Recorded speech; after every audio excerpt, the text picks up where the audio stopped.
ये भी बता दीजिएगा क्विकली कि क्या नून लीग के अंदर कोई रिफ्ट चल रही है, नाराजगियां चल रही हैं, अफवाहें गर्दिश कर रही हैं?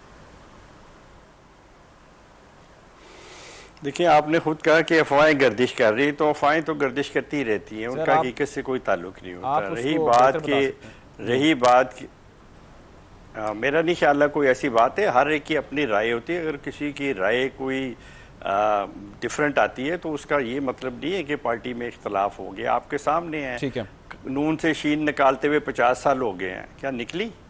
इसी तरह की ये बातें और ये रोज़ इस तरह के करते रहते। देखें, बात बिल्कुल मेरी बहन ने बिल्कुल ठीक कही, शैला रज़ा ने, कि आप ऐसे लोगों को बुलाया करें अपने प्रोग्राम में जो पार्लियामेंट का कभी हिस्सा रहे हों, डिस्ट्रिक्ट काउंसिल के मेंबर रहे हों, ताकि उन्हें पता हो कि जब ओपोजिशन लीडर जो है वो पब्लिक अकाउंट्स कमेटी का पंजाब में और नेशनल असम्बली में जब से ओथ लिया हुआ, जब से ये हुकूमत बनी हुई, वहाँ पे इनके लोग बैठे हुए हैं। कौन सा करप्शन स्कैंडल निकाला है बताएं ज़रा इस हुकूमत का, सूबाई में या वहाँ पर? सारे जो करप्शन के केसेस निकल रहे हैं वो KPK के निकल रहे हैं।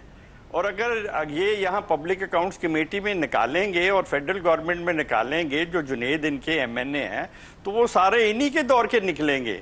आप मुझे एक सारे पैनल बैठा हुआ है, एक केस बता दें कोई निकला हो इस तरह पब्लिक अकाउंट कमेटी से, नेशनल असेंबली में डिस्कस होके।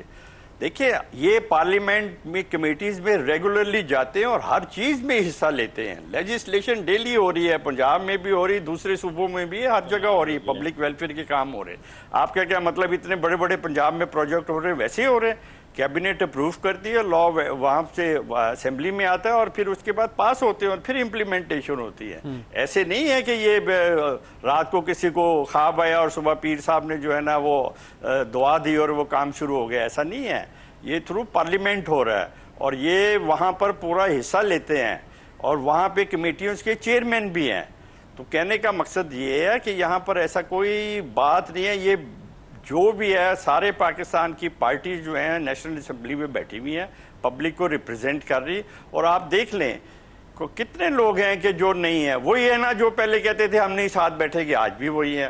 बाकी सब लोग जो हैं, किसी भी मजहबी पार्टी हो, पॉलिटिकल पार्टी हो, जिसकी भी रिप्रेजेंटेशन हो, वो सारे आपस में मिलते हैं और बहुत अच्छी तरीके से मिलते हैं। मौक़िफ़ अपनी पार्टी का जो है वो अपना अपना है, जो भी है वो उसको बात करते हैं और उसमें कोशिश करते हैं कि वो पार्टी का जो मौक़िफ़ है, पार्टी ने जो अपने आइन और उसमें मंशूर में रखा हुआ है, उस पर इम्प्लीमेंट करने के लिए वो इस लेजिस्लेशन में आवाम की भलाई के लिए वो अपना इनपुट देते हैं। राइट। ये ऐसे बैठे हुए कह देना कि जी गुर्बत इतनी बढ़ गई, फलां वो हो गया, आपके सामने है पाकिस्तान। राइट, फारूक साहब क्विकली रिस्पॉन्ड करें जी। मैं उस वक्त पाकिस्तान कहाँ था और आज कहाँ है? जी फारूक साहब ये कहिएगा कि सामने है, हम नहीं कह रहे। फारूक साहब मामला किस तरह से सॉर्ट हो सकते हैं, आप क्या सजेस्ट करेंगे? जरा मेरी बात सुन लें। आप अपने प्रोग्राम में कभी ऐसे लोगों को बुलाया करें जो पार्टी का हिस्सा रहे हो।